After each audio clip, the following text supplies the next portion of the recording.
Good evening. How are you? Hello. I'm well. How are you? We're great, but are you okay? I'm hanging in there, literally hanging. Did something happen to you, or you? I was playing basketball and I tore my Achilles. Right It's the most before coming painful- to AGT. Yeah, I had to. I didn't want to miss this opportunity to perform for you guys. So, yeah. What is your name? My name is Barry Brewer. Barry, where are you from? I'm from the south side of Chicago. Yeah. Hey. Well, the good thing is that whatever you're gonna do looks like you're gonna do it sitting down, no? Yes, I was gonna do stand-up comedy, but I'm gonna do sit down today. So. Oh. How did you realize that you had that gift? I'm a musician and I grew up playing in church on the weekends, and this guy said, man, you're funny. I was playing the drums for this community choir. He said, you should do some jokes for the concert. And I said, for real? And I did a church performance and I got a standing ovation my first time, and I've been chasing that dream ever since. Oh, wow. Okay, Barry, good luck tonight. Thank you so much. Break a leg. Thank you, I appreciate it. I got Thank you sir. so much. I got you. There we go. All right. Woo, thank you so much. Yeah, I did travel here from Chicago. Oh my gosh, wow. And when I traveled, I thought that, I would get a little empathy because I was on crutches, because I like to go on vacation and forget I'm black sometimes. Some people don't understand, it's a little stressful. But when I got on the plane, this young lady clenched onto a purse.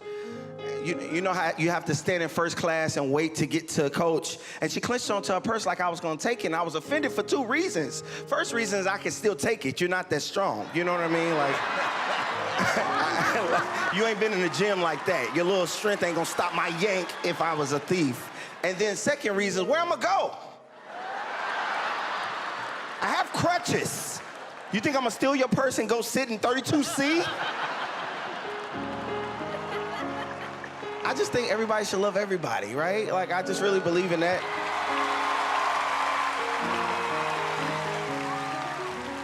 And being a musician, man, I got to play for different churches. I grew up and I learned how to play in church, so I got to play for black church and white church. Like, white church is a little more simple. Their Jesus is simple. The chords is simple. The pastor, he gets up, he does his message. For God so loved the world that he gave his only begotten son. Thank you, God, that whosoever believeth in him, you just have to believe, shall not perish, but have everlasting life. And church is over. That is church in white church. It's real simple, to the point. Black church, I grew up, is different. You go to church on Sunday, and then when they preach, it's like serious, like, put your hands together for Jesus. He's been too good. Hey, yeah. For God so loved the world that he gave his only begotten son, that whosoever believeth in him shall not perish, but have everlasting life. Put your hands together for Jesus. Hey! I know white people be like, their Jesus is angry. Jesus is very angry. Their Jesus has been through a lot. One more time.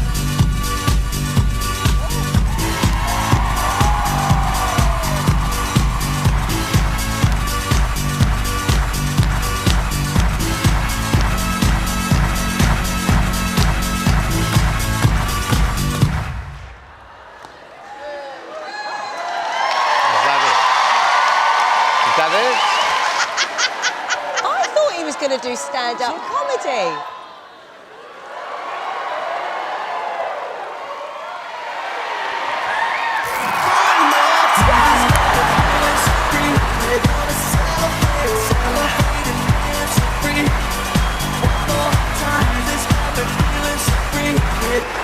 Simon's face is like this. Look at Simon's face. In Norway, that means you're doing really good.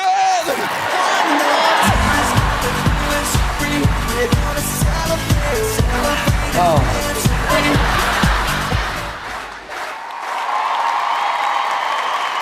there any more? Is there any more? Come on, please.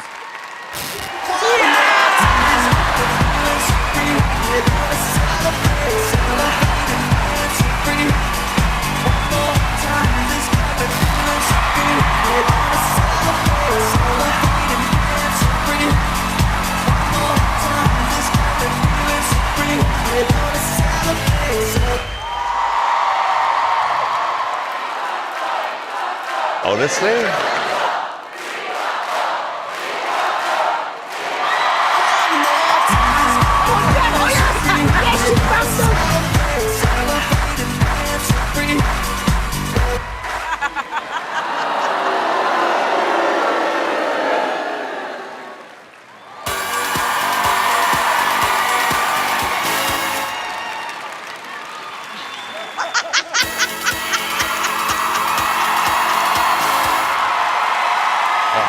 Don't do this to me.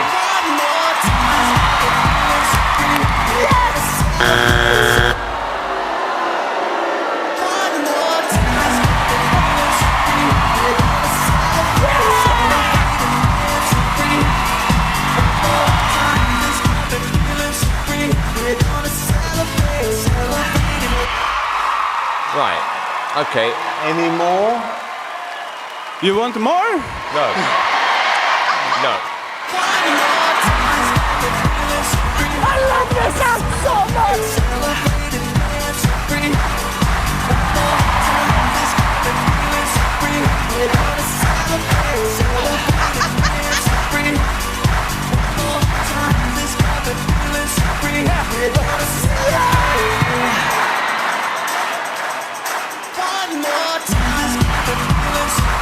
We're gonna celebrate, celebrate it.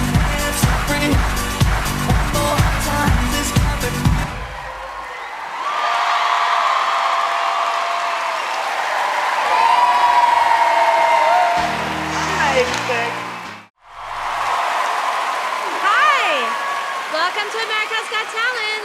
Thank you, thank you. Isn't it fun out here? It's fun, man. How is it when you're like in the wing, about to come out? Are you nervous then, or? But Terry's back there. What is he doing over there? No, just, giving motivational talks and everything. I think he has a TED Talk coming up or something. I don't know. Okay, so tell us, who are you, how old are you, and where are you from, please? My name is Orlando Leyba. I am 45 from Miami, Florida, and I'm a stand-up comic. How did you get into that?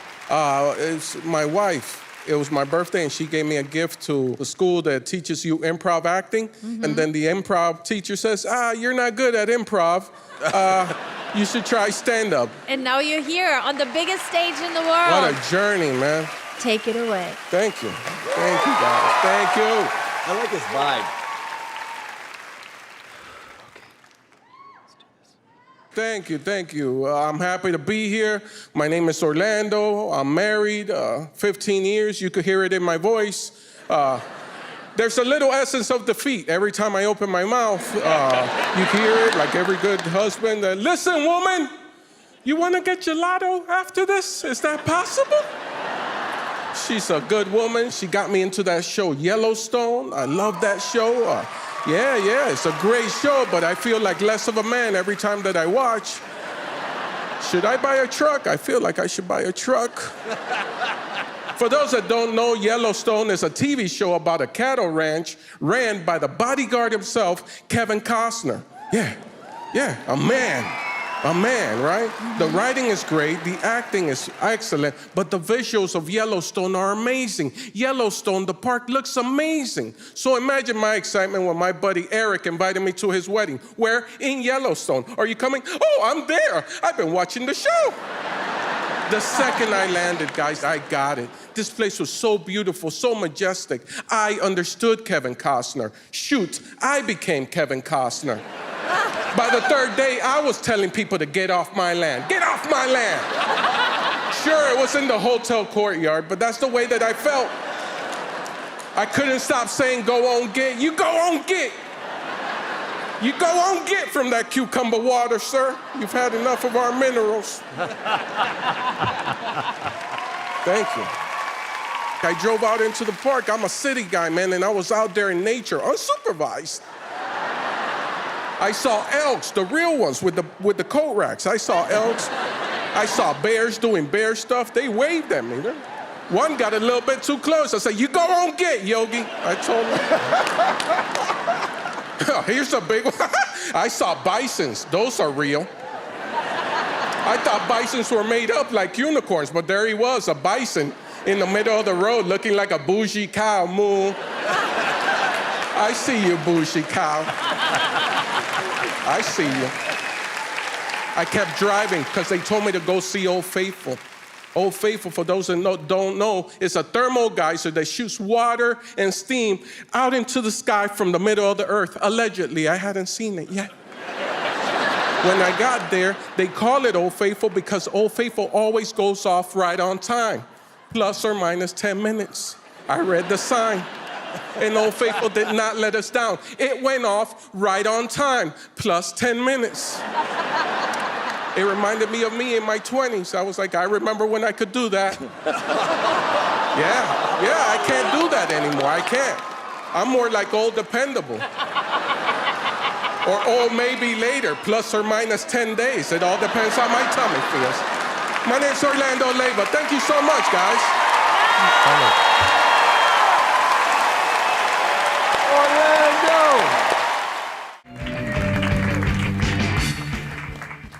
Hi guys.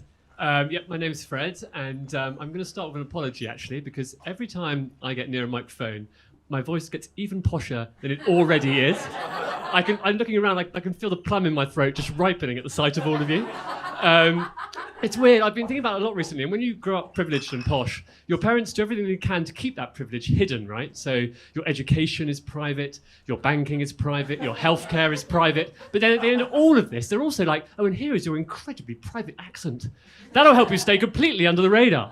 I am quite posh. I'm also quite gay, which was a surprise to a lot of people, myself included. I actually found out I was gay, not through anything revolting like accessing my emotions, but through my bank manager.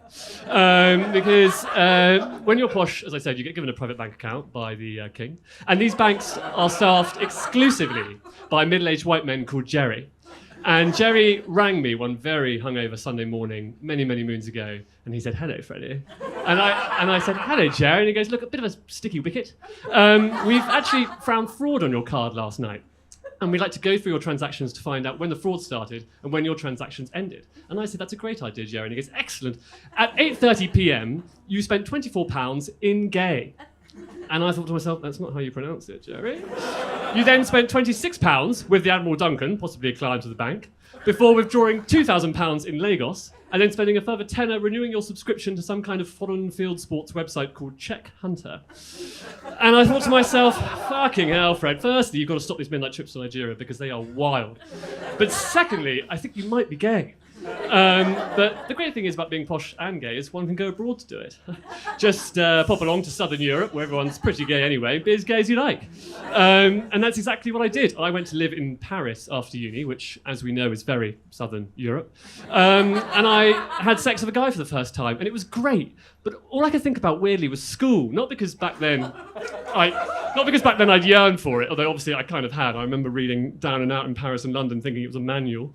But also because, I don't know, many of us remember this, but back at school, just the word gay was ubiquitous slang for shit, right? Everything bad was gay. Maths was so gay. Your parents, problematically, were so gay. The weather could be so gay.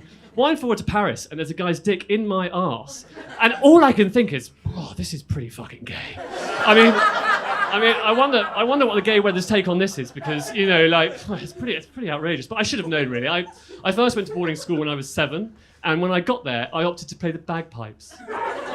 Is there a gayer, louder cry for help than the bagpipes? You're blowing one end, fingering the other, and there's a sack in between. But no, I didn't actually quite like it. I liked my school. My parents chose it because it was close and rural. And if you think about it, a close boarding school really defeats the fucking point, doesn't it? It's very much a sign that the adoption papers were just a bit too tricky. And even then, even at the age of 7, even in between all the fucking mud baths and ferreting that went on there, that reality did kind of dawn on me. But no, I did like it. I liked it really for two main reasons. Firstly, the uniforms were pink, which was tremendous. And secondly, we had fucking hovercraft to drive in our spare time. Fucking hovercraft. We had two pet hovercraft in our little pink uniforms. It was so great. It was so camp. It was like Thunderbirds, but with actual paedophiles. So yeah. No, it was great, and I was able to go there, and I was able to kind of go through all my schooling life, really, because my granny, who paid the fees, and she's an extraordinary woman, my grandmother. She had two main hobbies, kleptomania, even though she had everything and lived in a fucking castle, and killing animals. Her kleptomania was amazing. She was like a shit Robin Hood. She stole from the rich, but she gave to the rich. She wasn't a particularly nice person. Like, the animals she enjoyed killing the most in her lifetime were dove, literally the messenger of peace. She shot thousands of dove in her lifetime, but the more I look back on it now, the more I kind of understand her, because she didn't have a message of peace. And frankly, it's very hard to love thy neighbour when you live within a moat. Thank you very much. What else was I going to say? I got slightly lost now. I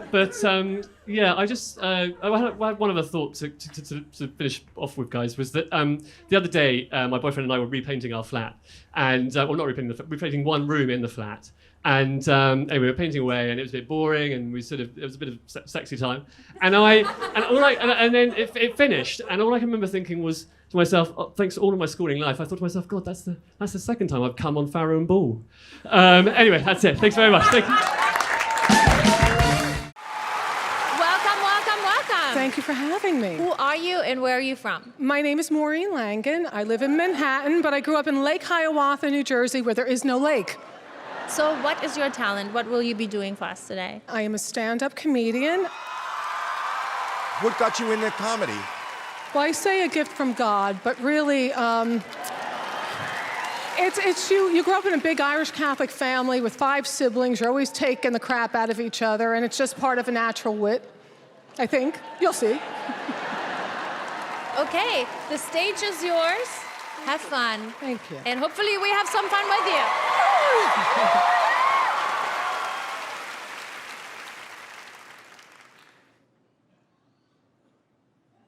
I don't want to hate people. They make me hate them. I'm all about love. You feel that immediately with me. But I was on the airplane coming here. A woman in the seat behind me, she gets up and she starts spritzing cinnamon. I go, lady, what are you doing? She goes, well, it's natural. I go, so's my butt, but I'm not putting it in your face. I didn't want to hate her. She made me hate her. Do you see what's happening there? Yes. I'm a victim. I had a car accident recently. I'm all right, don't worry. Young guy, stoned out of his mind, on his cell phone, music blaring, looked a lot like you.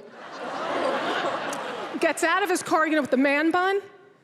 Dude, I don't know what happened, dude. I'm like, oh, what happened is in 1999, your mother forgot her birth control.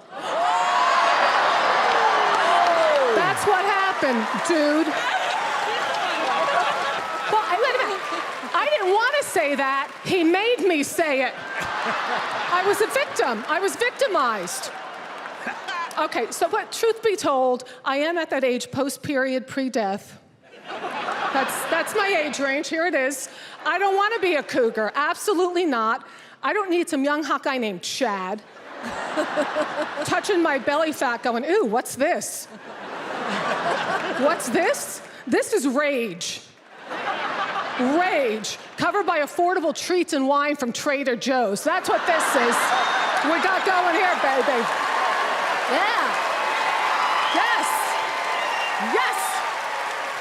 You know what I want? This is what I want. I want a guy around 86 years old, where I am the hottest thing between him and death. He can't believe he got me because he knows he'll never get anyone better to the day he dies. And he's not looking over his shoulder for somebody younger and hotter. You know why? He has arthritis in his neck. He can't move his neck. And he sees none of my flaws. He sees no cellulite, belly fat, varicose veins. Why? Cataracts. Cataracts. And you know what? Let me tell you something. I love him. And I look into his milky white eyes. And I say, I love you! Because he's hard of hearing and I want him to know. Because I'm all about love. Thanks, you guys. I'm Mauren Langan. Oh, God.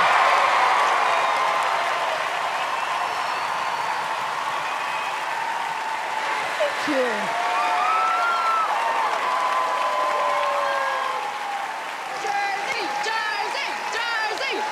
Thank you. That means a lot, you guys. Thank you so much. You're funny, Mauren. It's the timing. You just have this really good timing Thank in your you. voice and how you just like bam, bam, bam, bam, bam. You just have the next one coming and the next one coming. I mean, I was laughing a lot. So were you. So were you. Yeah, well, everybody was. Were you laughing, Simon? So funny, so fearless. That's what Simon says. Thank you. What about you, Sophia? It was fascinating. Your energy, the way that you control the stage, you didn't miss one beat. You know your material. She had like the body movement too. Yeah. You feel like you need to be like on a TV show, actually. Thank you. Yes. You know, you have a voice where we can hear you and we can hear your rhythm and we can hear your attitude and we love it and we connect with it. I think people not only gonna love you, they will imitate you, they'll wanna see you. You have catchphrases, you have everything in that arsenal that a great comedian needs. You are ready to explode. Thank you. I wanted to love you and I did love you. More women in comedy! Let's vote. I'm going to give you a first yes. You were fantastic. Second yes. Sophia. I think people are gonna love you. Yes.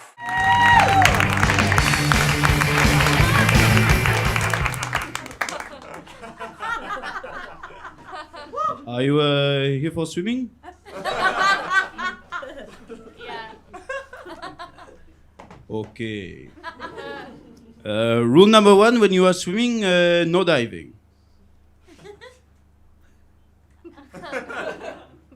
Okay.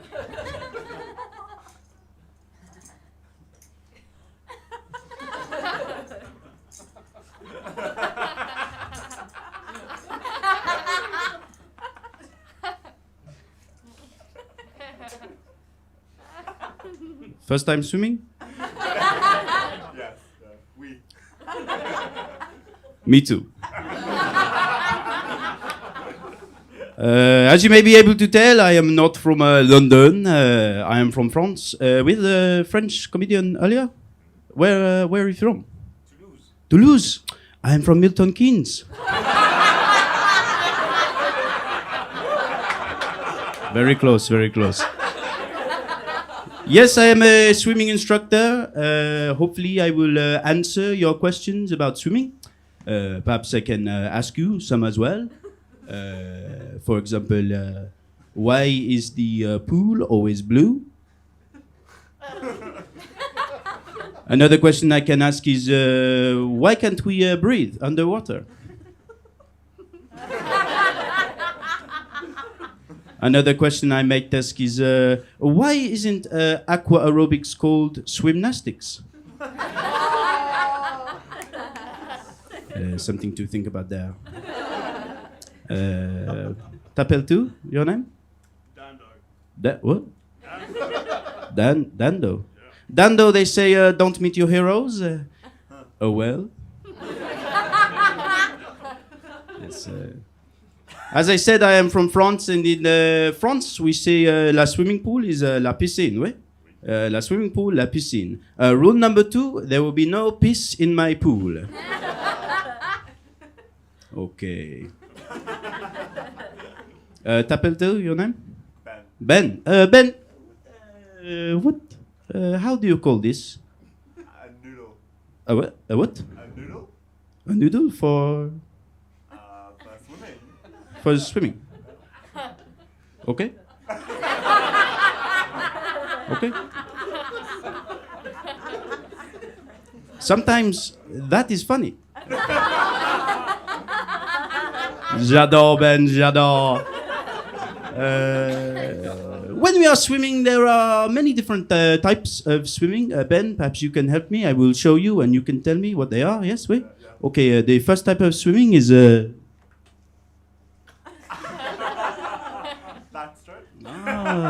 you swim? The second type of swimming is...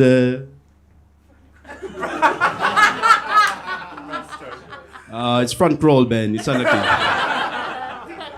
That's okay. That's okay. Tapatu, your name? Yes? Florence. This is my mother's name. No, really, I miss my mother. I really do. She lives in France still. She runs a small bakery, Pret a Manger. I miss my mother so much. She wants to come to London. She loves all the stories, all the characters we have here. Do you know, Florence, do you know Sherlock Holmes? Yes. You know Sherlock Holmes? I love Sherlock Holmes. When I was younger, we used to play as Sherlock Holmes. I would be Watson and she would be Sherlock, and we would find mysteries, solve clues, you know. We would laugh and we would play, and she would have all her friends over and she would say, you know, are you proud of your son? And she would say, what son?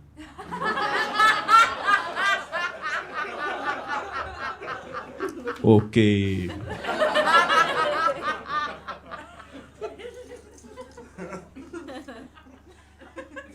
Okay, so it is very important when swimming, health and safety. I have not long left. Can I have a volunteer, please? Ben, gorgeous Ben, up to the stage, round of applause.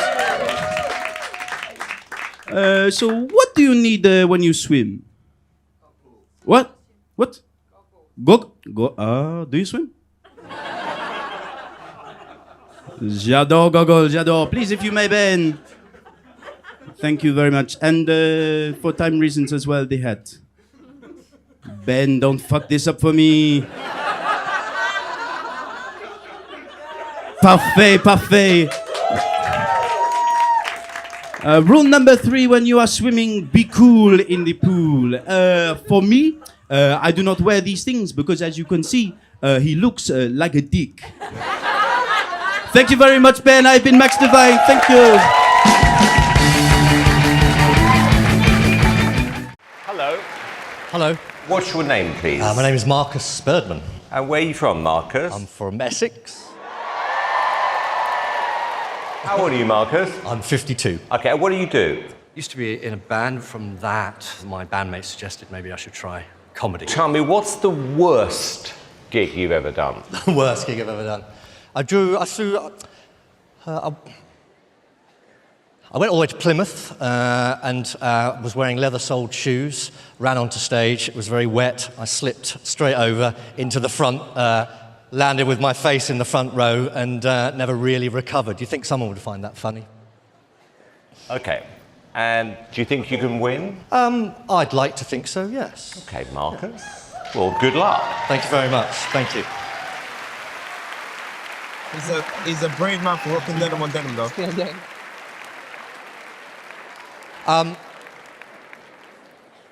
I'll start with a joke. Seems like a good idea. Kids are the biggest source of joy you will ever have. Trouble is, they do tend to ruin every other source of joy you've ever had. So I hear other parents say stuff like, I'd take a bullet for my child. You know, would you? I'd take a bullet for my child, put it in a gun, and shoot her. My daughter's now 18, I can't believe it. So one of those teenagers wears tons of makeup, you know, she makes RuPaul look like a trucker. When the whole pandemic was kicking off, and I did what many people did here, which was to spend the next 2 years fairly drunk. I need a drink. Oh, it's only 5:30. Better wait till 6 o'clock. All right, 5:45, I'm opening the drink. 6 o'clock, woof. All right, new plan. One more at 6:30, another one at 7, and then I will get up and make my daughter some breakfast. So a couple of years ago, I had a stroke. That's what happened. People don't always believe me because I perhaps don't look like a stroke survivor to you, but what you fail to appreciate is I'm actually 23. I do a lot of work for the Stroke Association for obvious reasons. They asked me to do a benefit gig. Now, you would think as a 2-time stroke survivor, as I am, you ought to be able to make jokes about surviving strokes to other stroke survivors. Where's this going? No. At one point, someone stood up and went, "Stroke victims have feelings too, mate." I went, "I know, but only down half the side of their body." So. When I was in hospital, I was very heavily sedated, and I was wearing like one of those hospital gowns. So your backside is hanging out for some reason. Hideous. The bum cape, as I like to call it. So there I was, heavily sedated, I needed to go to the toilet. It was quite late at night. I parted the bum cape, backed into the toilet, sat down. So far, so good. Were it not for the fact that there was already a blind naked man sat there.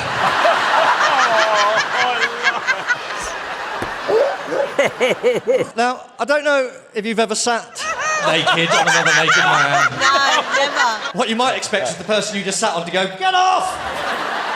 What happened was the most beautiful middle-class English thing I think I've ever heard in my life. He just went, oh, I'm sorry, who's that?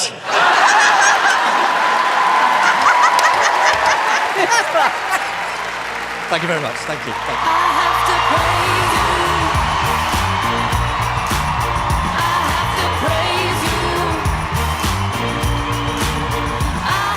Very good! Very good! Oh my God, brilliant. Markus, honestly, I don't think any of us were expecting that. Bruno. Oh, I love it. You're not afraid to go there. Your delivery is absolutely spot on. Every gag, you hit the jackpot. Thank you. Alicia. I think what I like about you is your style is quite dry. I thought every single joke was funny. The kids thing, I am with you, my friend. Well done. Thank you, thank you. Everything you said tonight on stage, I howled at. I mean, I'm glad I'm wearing my big knickers tonight. That's all I'm saying. Well done. I honestly wasn't expecting this. No, me neither. You were just brilliant. And we've never heard jokes like this. I absolutely love you. That is a yes from me. It's an absolute yes from me. Alicia. It's a yes from me. Bruno. Yes, from me. I've been laughing.